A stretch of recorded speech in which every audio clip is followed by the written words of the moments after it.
ม่พี่น้องป้องปลายเมื่อสักครู่สักคนเนาะบ่ว่าผู้ใหญ่ใจดีอยู่ทางฝั่งไทยแล้วก็ฝั่งลาวหรือว่าต่างประเทศเนาะมื้อนี้กะมาพอกับน้องเอี้ยงสาวลาวแสดงคือเก่าพี่น้องมื้อนี้มาแบบบรรยากาศโคกเด้อทุกคนมาเก็บดอกกระเจียวตอนนี้อยู่ที่กรุงเทพดอกกระเจียวแล้วได้บ่เอ้ยได้อยู่ว่าซั่นนี่หาน้ำกันพี่น้องทุกคนตามมามันเดินมันต้องมีได้นั่นๆๆมาแล้วคนหมานคักบ่นี่ใกล้ๆเข้ามาเดี๋ยวฉันสิขัดให้ดู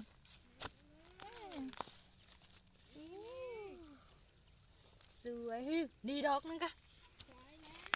สวยมาสวยเนาะมาสวยแล้วทุกคนนี่ประจุประจิกนี่มาจะได้นี่เห็นแบบง่ายขึ้นสวยเลยเอาเงามันเลยทุกคนเห็นบ่เก็บสวยบ่นี่ดอกนี่ก็ได้เรามันหมานเลย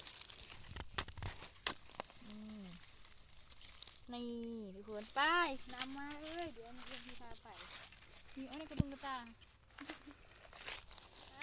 ว่าจะได้เพื่อนทหารแถวนี่บอกเอ้ย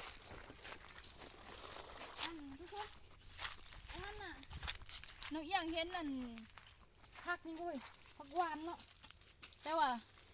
น้องเอียงบริทายคลิปนี่ทุกคนตอนเก็บผักหวานน่ะ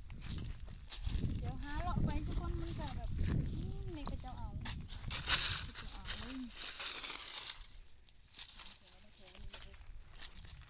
คือบ่หมาละทุกคน1 นาที